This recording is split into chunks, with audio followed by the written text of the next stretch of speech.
ሰላም ጤና ይስጥልኝ የቻናል ቤተሰቦች እንደምን አላችሁ? ለቻናሉ አዲስ የሆናችሁ ሰብስክራይብ፣ ላይክ፣ ሼር በማድረግ ቤተሰብ ይሁኑ። በዛሬው ቪዲዮ ጉግል ኤአይ ስቱዲዮ እንዴት አድርገን ለትራንስሌሽን እንደምንጠቀምበት እንመለከታለን።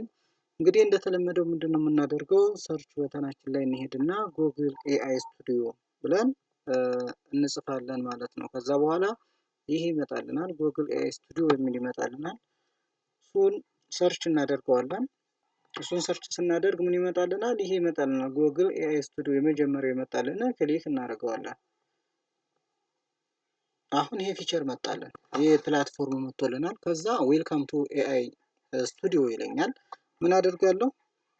ጽሁፍ አለ፣ የሆነ ጽሁፍ ዝም ብሎ ያንን ጽሁፍ እንዲተረጉምልኝ ምን አደርጋለሁ? ኮፒ አድርጌ ፔስት አደርገዋለሁ ማለት ነው። ኮፒ አደርግና ጽሁፉን ፔስት አደርገዋለሁ። አሁን እዚህ ጋር ላምጣና ጽሁፉን ፔስት ላድርገው። ፔስት አድርጌዋለሁ። ምን እለዋለሁ? ከዛ ትራንስሌት ኢንቱ አማሪክ ልበለው። አሁን ወደ አማርኛ ነው እንዲቀይርልኝ የፈለግኩት። ትራንስሌት ኢንቱ አማሪክ ብዬ ጽፌለታለሁ። ራን የሚለውን ክሊክ አደርገዋለሁ። አንዴ ሰርች እያደረገ ነው።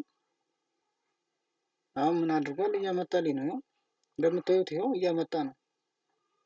ምን አድርጓል? ይኸው አስቀምጦልኛል ማለት ነው።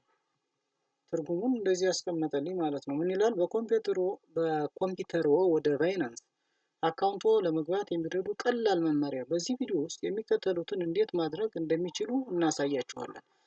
በኮምፒውተርዎ ላይ ደህንነቱ በተጠበቀ ሁኔታ ወደ ባይናንስ መግባት፣ የደህንነት ማረጋገጫ እርምጃዎችን ማጠናቀቅ፣ የክሪፕቶ ዋሌቶን እና ዳሽቦርዶን መድረስ ይላል። የተለመዱ የመግቢያ ችግሮችን ማስተካከል የሚለውን አስቀምጦልኛል ማለት ነው። አሁን ምንድነው በእንግሊዘኛ የተቀመጠውን ጽሁፍ ወዴት ቀይሮልኛል? ወደ አማርኛ በሚገባ ቀይሮልኛል ማለት ነው። ሌላን ደግሞ አንድ ጥያቄ ልጠይቀው እስቲ። ለምሳሌ አንድ ስም ልጻፍለትና ያንን ምንድነው ብዬ ልጠይቀው።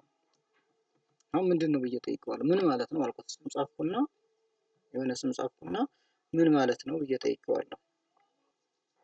ይኸው እያመጣልኝ ነው። እስቲ ከላይ እንጀምርና እንመልከት። አሁን ዝርዝሩን በደንብ አድርጎ ነው ያስቀመጠልኝ። እንግዲህ የሚገርም አርቲፊሻል ኢንተለጀንስ ነው።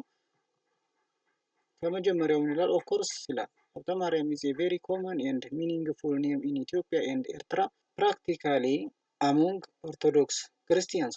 ሂር ኢዝ ኤ ዲቴይልድ ብሬክዳውን ኦፍ ኢትስ ሚኒንግ ይላል። በዝርዝር ምን አድርጓል? ተቀምጧል ይላል። ዘ ኔም ኮምፓውንድ ኦፍ ቱ ወርድስ ኢን ቦዝ አማሪክ ኤንድ ትግርኛ። ሀብቲ ኦር ሀብት፣ ዚስ ሚንስ ዌልዝ፣ ትሬዠር ኦር ሪችስ ብሎ አስቀምጦልኛል። ይሄ ማለት ንብረት ነው፣ ሀብት ነው፣ እንቁ ሀብት ብሎ አስቀምጦልኛል። ከዛ ደግሞ እዛው ጋር ማርያም የሚለውንም አስቀምጧል። ዚስ ኢዝ ዘ ኔም ሜሪ ስፔሲፊካሊ ሪፈሪንግ ቱ ዘ ቨርጅን ማርያም፣ ድንግል ማርያም የሚለውንም አስቀምጦልኛል። ዘ ማዘር ኦፍ ጂሰስ ክሪስት፣ የጌታችን የመድኃኒታችን የኢየሱስ ክርስቶስ እናት ነች የሚለውን ሁሉ አስቀምጦልኛል። እንግዲህ በጣም የሚገርም ነው። ኮምባይንድ ሚኒንግ ልና ምን ይላል? ወይን ኮምባይንድ ዘ ቱ ፓርትስ ሀብተ ማርያም፣ ኮምባይን ስናደርገው ወይም ደግሞ ስናጣምረው እንደዚህ ይሆናል ብሎ አስቀምጦልኛል። ዌልዝ ኦፍ ሜሪ፣ ትሬዠር ኦፍ ሜሪ፣ ማይ ዌልዝ ኢዝ ሜሪ፣ የማርያም ሀብት የሚለውን በሶስት ቁልጭ አድርጎ አስቀምጦልኛል ማለት ነው። ወደ ታች ስንወርድ ብዙ ትርጉሞችን ነው እንግዲህ ያስቀምጠው። በጣም ብዙ ትርጉሞችን አስቀምጧል ማለት ነው። ይሄን ይመስላል። እንዲሁም ደግሞ መጨረሻ ላይ ማጠቃለያ ላይ ምን ብሎ ሀብተ ማርያም ኢዝ ዘ ሜል ኔም ዛት ሲግኒፋይስ ዛት ዘ ቨርጂን ማርያም ኢዝ ዘ አልቲሜት ሶርስ ኦፍ ዘ ስፒሪቹዋል ዌልዝ ኤንድ ዘ ሞስት ክረሽድ ትሬዠር ፎር ዘ ኢንዲቪጁዋል ኤንድ ዜር ፋሚሊ ይላል። ምንድነው? የወንድ ስም ነው ይላል። ሀብተ ማርያም ማለት የወንድ ስም ነው የሚለውንም አስቀምጦልኛል። ሌላ እስቲ አንድ ጥያቄ ልጠይቀውና እንየው ደግሞ። አሁን ጥያቄ ጽፌለታለሁ። ዋት ኢዝ ፊዚክስ ብዬ ጻፍኩለት። ከትራንስሌሽን ባሻገር ለምን ያገለግለናል ብለናል?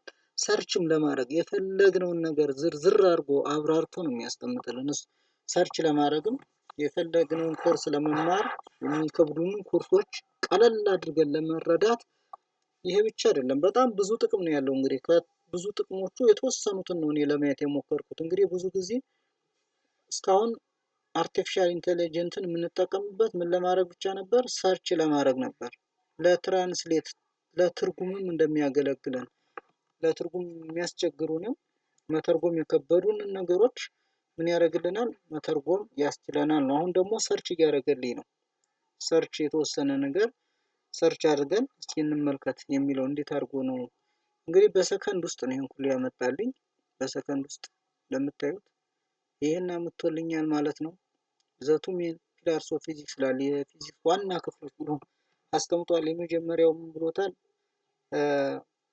ክላሲካል ፊዚክስ ብሎ አስቀምጦልኛል። ስለ ክላሲካል ፊዚክስ ደግሞ እዛው ጋር ምን አድርጓል? አስቀምጧቸዋል። ይኸው አስቀምጧቸዋል። ሁለተኛ ሞደርን ፊዚክስ ብሎ አስቀምጧል። ሁለተኛውንም ስለ ፊዚክስ ከዛ በሞደርን ፊዚክስ ስር ያሉትን አስቀምጦልኛል። በስሩ ያሉትን ለምን ፊዚክስ ያስፈልጋል የሚለውንም አስቀምጦልኛል። ዝርዝር አድርጎ በዚህ መሰረት እንግዲህ በጣም ብዙ ዝርዝሮችን እጥር ምጥን ያሉ በቀላሉ ልንረዳቸው የምንችላቸው ነገሮች ነው ያስቀመጠልኝ። እንግዲህ ስለ ጎግል ኤአይ ስቱዲዮ የዛሬው ቪዲዮ ይህንን ይመስላል ማለት ነው። በቀጣይ በሌላ ቪዲዮ እስከምንገናኝ ድረስ ጤና ይስጥልኝ።